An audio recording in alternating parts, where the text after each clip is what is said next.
Welcome to another video by Dan Hayden with 12 Red Tech. You can reach my website at www.12red.com. That's 12red.com. Today we're going to put memory into a DELL Latitude E6510. I've already got the laptop prepped. I put it onto the microfiber cloth there because it has a colored top and I didn't want to scratch it up. So the battery is already removed. The screw here has a keeper on it and is spring-loaded, which is very convenient when working on the E6510. Both sticks of memory are underneath the cover. The screws I'm pointing at now are for the hard drive. There's 4 screws, and if you take those out while leaving the cover in place, you can remove the hard drive on the DELL Latitude E6510, which is very convenient. So with a little pressure, we unscrew counterclockwise the Phillips head screw, and it's held in by the keeper, spring-loaded, so it pops up, so you don't have to worry about trying to get it out while taking the cover off.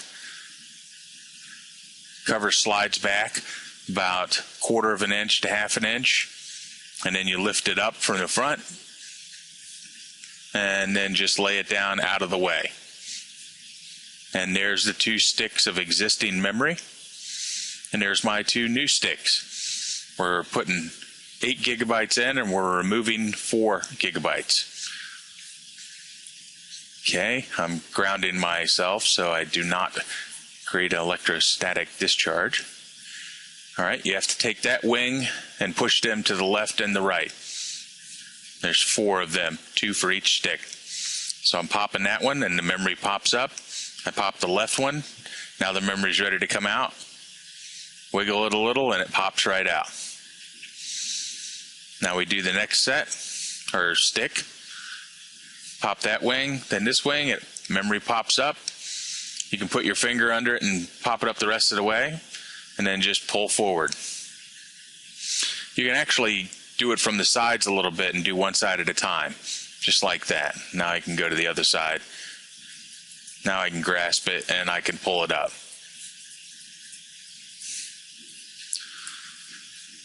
There's our 2 old sticks.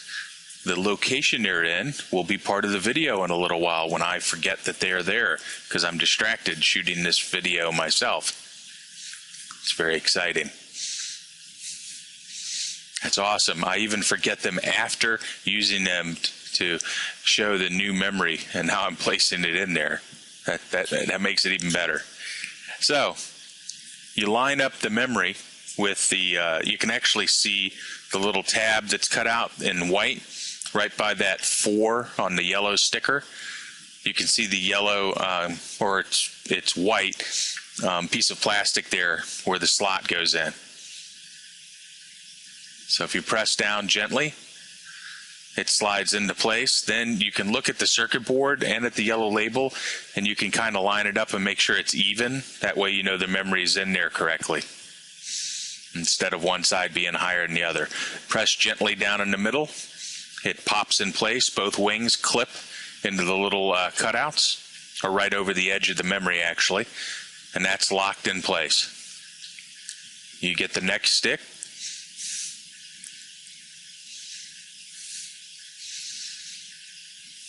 And once again, I point to the memory I'm going to forget.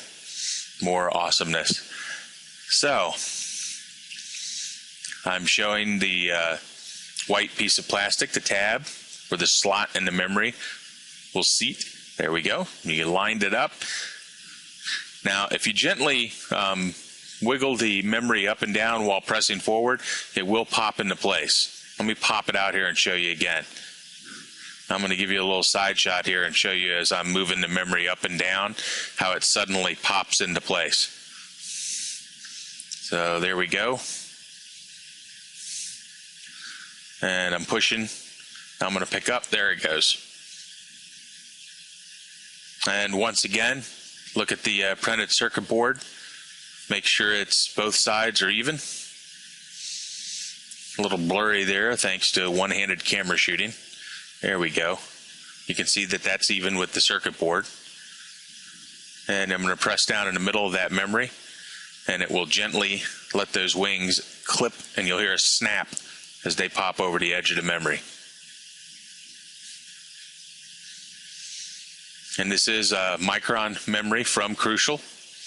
Now, notice as I have forgotten that the two old sticks of memory are there, and I'm attempting to replace the lid or put the lid back into place on the computer with the memory there, which I'm distracted because I'm shooting the video myself. There's other things going on around me that you can't see that are distracting me.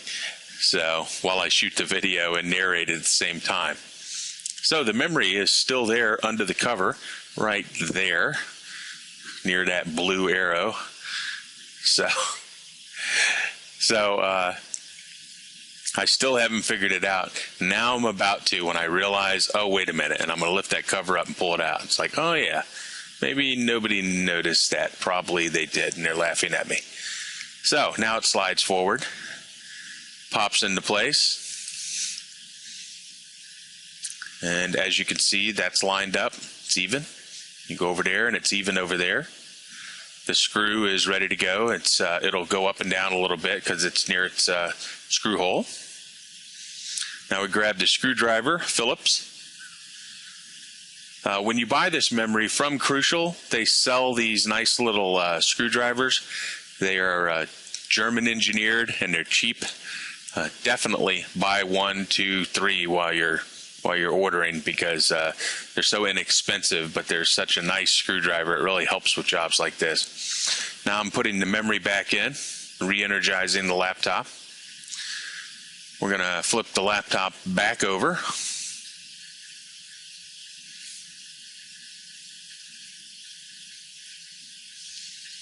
There we go. Now we're going to crank it up, and the laptop will detect that the size of the memory, the amount of memory, has changed. And it's about to pop up. In the meantime, ignore the large man filming the video. So there it is, the alert. Press F1 and you can continue. And we are off to 64-bit operating system, 8 gigs of RAM, wonderfulness. So now, because I put the computer to sleep inadvertently instead of shutting it down fully, the computer is informing me that the Hyper file is missing because the computer was hibernating. The Hyper file is stored in memory, which I just took out of the computer. So that's going to create an issue.